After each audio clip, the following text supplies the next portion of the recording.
যার সঙ্গে তোমার মহব্বত তার সঙ্গে তোমার হাসর হইব। আসসালামু আলাইকুম ওয়া রাহমাতুল্লাহি ওয়া বারাকাতুহু। ইন্নাল হামদুলিল্লাহি ওয়াহদা আল্লাযী মান লা নাবিয়্যা বা'দা আম্মা বা'দ।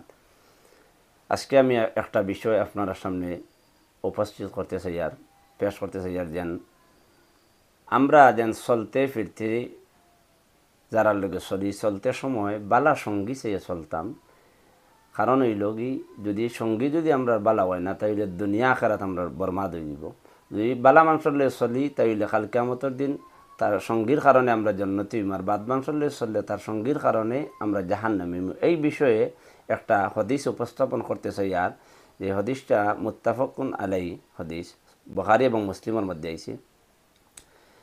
আনাস ইবনে মালিক রাদিয়াল্লাহু তাআলা আনহু, হযরত আনাস বিন মালিক রাদিয়াল্লাহু তাআলা আনহু তাইন রিওয়ায়াত করেন, আন্না আরাবিয়ান ক্বালা লি রাসূলুল্লাহ সাল্লাল্লাহু আলাইহি ওয়াসাল্লাম, এক আরাবি ব্যক্তি নবী সাল্লাল্লাহু আলাইহি ওয়াসাল্লামের খিদমতের মধ্যে আইলা। আইয়া কইলা, মাতাসা ইয়া রাসূলুল্লাহ, ইয়া রাসূলুল্লাহ কিয়ামত কোন সময় হইব?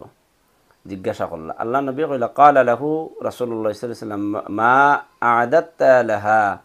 নবীজি এই আরবি ব্যক্তিরে জিজ্ঞাসা করলেন, তুমি কিয়ামত সম্পর্কে যে সওয়াল করলাই, কিয়ামতের লাই কিতা তৈয়ারি করছো তুমি? ক্বালা হুব্বাল্লাহি ওয়া রাসূলিহি। এই আরবি ব্যক্তি কইলা, ইয়া রাসূলুল্লাহ, আমি আল্লাহ এবং আল্লাহর রাসূলের মহব্বত আমার দিলের মধ্যে আছে। আল্লাহ নবী সাল্লাল্লাহু আলাইহি ওয়াসাল্লাম ফরমাইলা, ক্বালা আনতা মা'a মান আহবাবতা। আল্লাহ নবী ফরমাইলা, তুমি যার সঙ্গে তোমার মহব্বত তার সঙ্গে তোমার হাসর হইব। যেন আমরা বুঝতে পাইলাম যেন আমরা চলাফেরা যার লয়ে থাকবো জমিনও, যারলে যার সম্পর্ক বালা মানুষের লই সম্পর্ক যদি তাইলে আমরা হাসর বালা মানুষের লই গইব। এখান দিয়ে বুঝলাম যে নবীর লগে যদি সম্পর্ক হয়, আল্লাহর লগে সম্পর্ক হয়, তা কাল কিয়ামতের দিন হাসর হইব আমরা নবীর লগে।